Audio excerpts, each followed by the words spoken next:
Prvý list Tesaloničanom.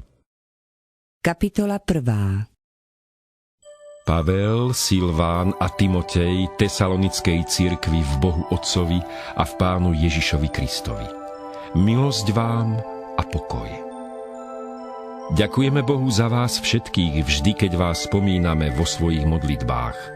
Ustavične pripomíname pred Bohom a naším Otcom dielo vašej viery, námahu z lásky a vytrvalosť nádeje v nášho Pána Ježiša Krista. Vieme, bratia Bohom milovaní, o vašom vyvolení, lebo naše evanjelium neprišlo k vám len v slove, ale aj v moci, v Duchu Svetom a v úplnej istote. Veď viete, akými sme boli medzi vami a pre vás.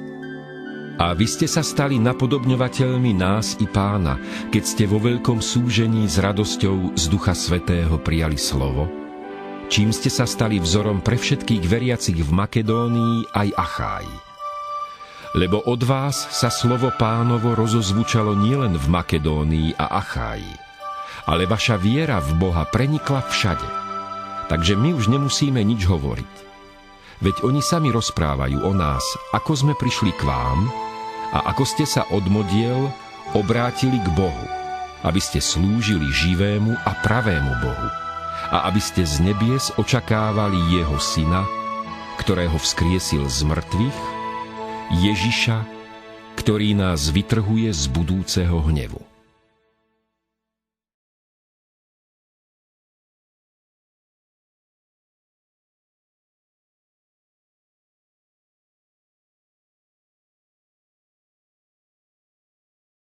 Kapitola 2. Veď sami viete, bratia, že náš príchod k vám nebol márny. Ale ako viete, hoci sme predtým mnoho vytrpeli a boli pohanení vo Filipách, našli sme odvahu vo svojom Bohu zvestovať vám uprostred mnohých zápasov Božie evanjelium. Lebo naše povzbudzovanie nepochádzalo z omylu, ani z nečistých pohnútok, ani z podvodu, ale ako nás Boh uznal za hodných a zveril nám evanjelium, tak hovoríme, nie aby sme sa páčili ľuďom, ale Bohu, ktorý skúma naše srdcia. Lebo ako viete, nikdy sme sa nezaliečali rečami. Ani nebolo v nás lakomstvo, ktoré by sme museli skrývať. Boh je svedok. Ani sme nehľadali slávu u ľudí, ani u vás, ani u nikoho. Ako Kristovi apoštoli mohli sme požadovať vážnosť, ale boli sme medzi vami láskaví, ako keď matka krmi a láska svoje deti. Tak sme vám boli naklonení, že by sme vám najradšej boli dali nielen Božie evanjelium, ale aj vlastné duše, pretože sme si vás obľúbili. Iste sa, bratia, pamätáte na našu prácu a na našu námahu. Vodne v noci sme pracovali, aby sme nikomu z vás neboli na ťarchu. A tak sme vám hlásali Božie evanjelium. Vy i Boh ste svedkami, ako zbožne, spravodlivo a bezúhonne sme sa správali k vám, veriacim. Viete dobre, ako sme každého z vás, ako otec svoje deti napomínali, povzbudzovali a svedectvom zaväzovali, aby ste žili dôstojne Boha, ktorý vás povoláva do svojho kráľovstva a slávy. A preto aj my neprestajne ďakujeme Bohu, že keď ste prijali Božie slovo, ktoré ste počuli od nás, prijali ste ho nie ako slovo ľudské, ale ako slovo Božie, akým naozaj je. Ono pôsobí vo vás veriacich. Veď vy, bratia, stali ste sa napodobňovateľmi cirkví Božích, ktoré sú v Kristu Ježišovi v Judsku. Veď aj vy ste vytrpeli od svojich súkmeňovcov to isté, čo oni od Židov, ktorí zabili aj Pána Ježiša, aj prorokov, aj nás prenasledovali. Bohu sa nepáčia a sú odporní všetkým ľuďom. Nám bránia kázať pohanom, aby boli spasení, takže stále naplňajú mieru svojich hriechov.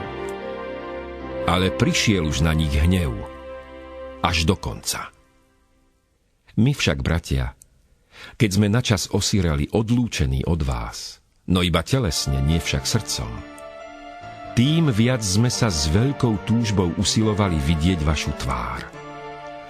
Lebo sme chceli prísť k vám, ja, Pavel, raz i druhý raz, ale Satan nám to prekazil. Veď kto je naša nádej, alebo radosť, alebo veniec chvály pred naším Pánom Ježišom pri jeho príchode, ak nie aj vy? Lebo vy ste naša sláva i radosť.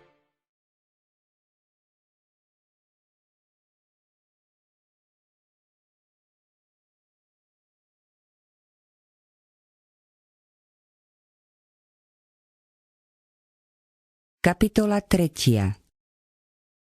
Preto keď sme to už nemohli ďalej vydržať, rozhodli sme sa, že ostaneme v Aténach sami. Timoteja, nášho brata a Božieho spolupracovníka v práci pre Kristovo evanjelium, sme poslali, aby vás upevnil a povzbudil vo vašej viere, aby sa nikto nedal otriasť týmito súženiami. Veď sami viete, že na to sme ustanovení. Veď aj keď sme boli u vás, vopred sme vám povedali, že budeme trpieť. Tak sa aj stalo, ako viete. Preto aj ja, keď som to už nemohol ďalej vydržať, poslal som ho, aby som sa dozvedel o vašej viere, či vás azda pokušiteľ nepokúšal a či naša námaha nevyšla na zmar. A teraz, keď Timotej prišiel od vás k nám a keď nám priniesol dobrú zvesť o vašej viere a láske a že si na nás stále v dobrom spomínate a túžite nás vidieť, ako aj my vás. Pri všetkej svojej tiesni a súžení potešili sme sa, bratia, pre vašu vieru, pretože teraz žijeme, keď vy stojíte v Pánovi.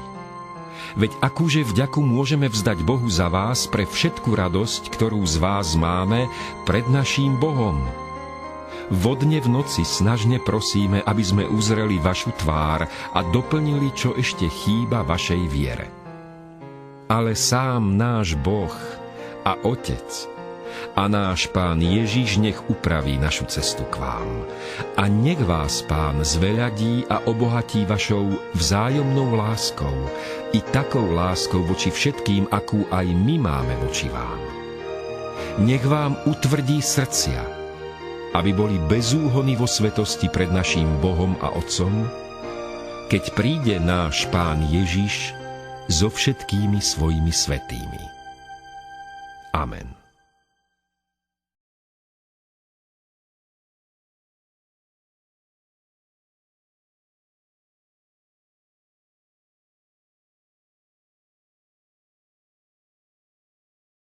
Kapitola 4.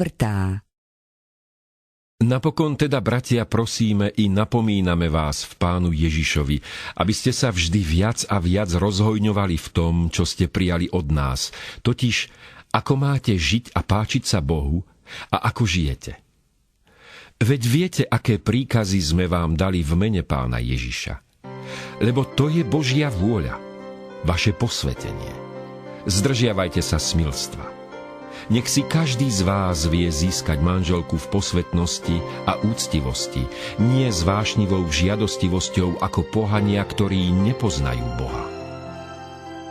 V tejto veci nech sa nik nedopúšťa prechmatov a nech nepodvádza svojho brata, pretože Pán je pomstiteľom všetkého, ako sme vám to už prv povedali a dosvedčili. Lebo Boh nás nepovolal k nečistote, ale k posveteniu. Kto teda toto odmieta?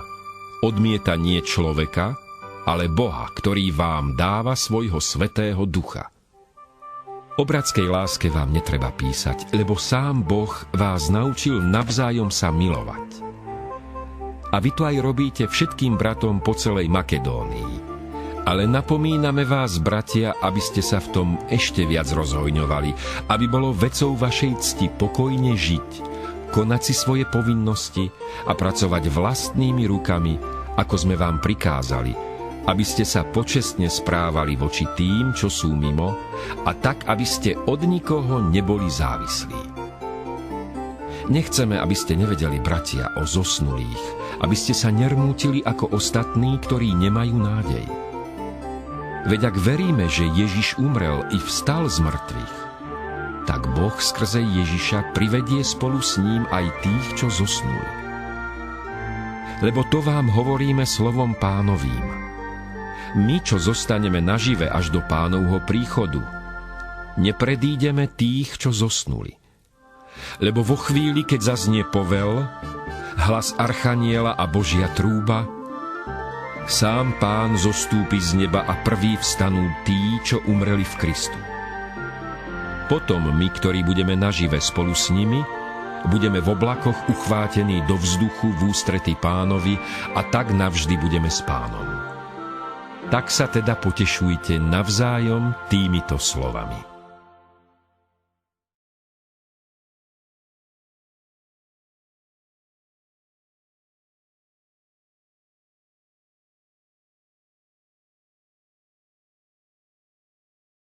Kapitola 5.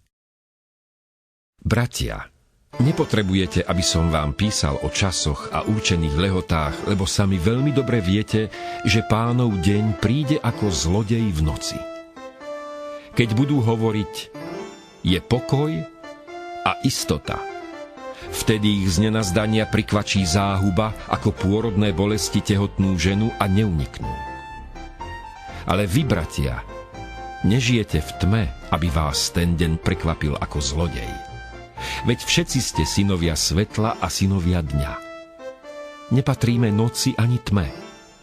Nespíme teda ako tí druhí, ale bdejme a buďme triezvi. Lebo tí, čo spia, spia v noci a opilci sa v noci opíjajú.